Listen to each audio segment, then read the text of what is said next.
بسم اللہ الرحمن الرحیم۔ محترم ناظرین، السلام علیکم۔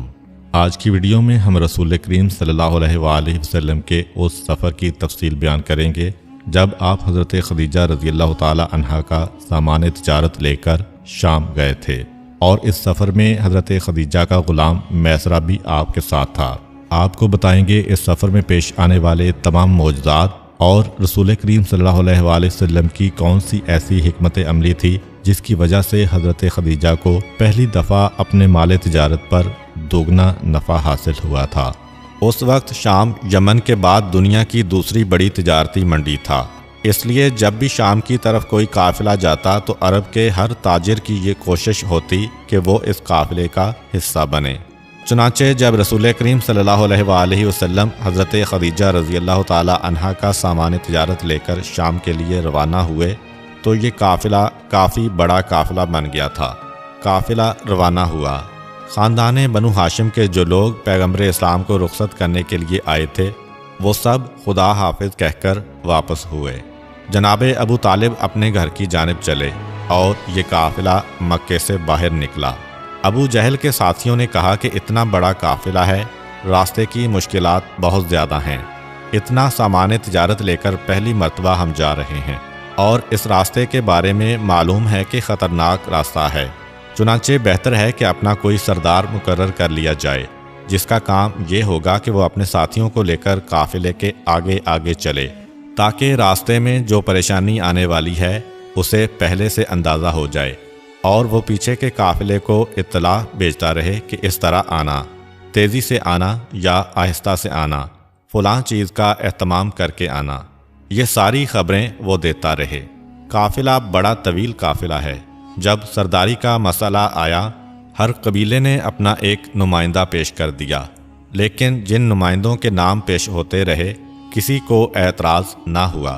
ایک طرف سے ابو جہل کا نام آیا، ایک طرف سے ابو سفیان کا نام آیا، ایک طرف سے حارث کا نام آیا، یہ سارے نام آ رہے ہیں اور ابھی اس پر بحث ہونے والی ہے۔ لیکن جناب خدیجہ کا غلام میسرہ کہ جسے اس سفر میں ایک خاص مقصد کے تحت بھیجا گیا تھا کہ وہ پیغمبر اسلام کے تمام حالات و واقعات کو دیکھ کر اپنی مالکہ کو یہ رپورٹ پیش کرے کہ اس نے رسول کو کیسا پایا۔ جب میسرہ نے یہ تجویز پیش کی کہ میں ان تمام ناموں کو مسترد کرتے ہوئے جناب خدیجہ نے جس کو مقرر کیا ہے اس کا نام پیش کرتا ہوں، ایک مرتبہ ابو جہل کے ساتھیوں نے ماننے سے انکار کر دیا۔ خاندان بنو ہاشم جو پیغمبر اسلام سے ہٹ کر اپنا مال تجارت لے کر اس قافلے میں شامل ہے، ان کا ووٹ بھی پیغمبر اسلام کے نام پہ گیا۔ میسرہ بھی پیغمبر اسلام کا نام پیش کر رہا ہے جس کا سامان تجارت اس قافلے میں سب سے زیادہ ہے۔ اب یہ دو ووٹ ہو گئے۔ ابو جہل نے جب یہ دیکھا کہ باقی جتنے بھی نام ہیں وہ سب مسترد ہو جائیں گے تو اس نے تلوار نکال لی اور کہا کہ یہ نہیں ہو سکتا، اگر عبداللہ کے یتیم کو سردار بنایا گیا تو ہم اپنی تلوار اپنے سینے میں اتار کے خودکشی کر لیں گے، یہ ذلت و رسوائی ہم سے برداشت نہیں ہو سکتی کہ اس کی قیادت میں ہم سفر طے کریں۔ جناب حمزہ جو خاندان بنو ہاشم کے نمائندے ہیں، واضح رہے کہ رسول خدا اس وقت خاندان بنو ہاشم کے ساتھ نہیں ہیں، وہ جناب خدیجہ کی جانب سے آئے ہیں، مگر جناب حمزہ کے جو جناب ابو طالب کی غیر موجودگی میں بنو ہاشم کی نمائندگی کر رہے ہیں اور رسول کریم صلی اللہ علیہ وآلہ وسلم کے چچا اور ہم عمر ہیں، اور دوسرے رشتے سے وہ آپ کے دودھ شریک بھائی اور بچپن کے دوست بھی ہیں۔ انہوں نے آگے بڑھ کر تلوار نکال لی اور ابو جہل سے کہا کہ خبردار، اگر تو نے میرے بھتیجے کی شان میں کوئی گستاخی کی تو یہیں پہ خون کی ندیاں بہہ جائیں گی۔ پیغمبر اسلام آگے بڑھے، چچا، سفر کی ابتدا میں فتنہ و فساد سے آغاز کرنا مناسب نہیں ہے، ایسا کریں کہ اس مسئلے کو مفاہمت سے سلجھا لیتے ہیں، آدھا دن قیادت ایک کے ہاتھ میں رہے اور آدھا دن دوسرے کے ہاتھ میں۔ ابو جہل نے سوچا کہ پہلا جو دن کا حصہ ہے صبح سے دوپہر تک، اس کے اندر ہمیں آگے رہنا چاہیے، اس لیے کہ اس وقت انسان تھکن اتار چکا ہوتا ہے، طاقت زیادہ ہوتی ہے، اس وقت ہم آگے رہیں گے، اور دوپہر سے شام تک جب تھکن بڑھ چکی ہوتی ہے اس وقت ہم پیچھے رہ کر آرام کریں، اور عبداللہ کے یتیم کو اس وقت قافلے کے آگے آگے رہ کر سارے قافلے کی حفاظت کرنا پڑے۔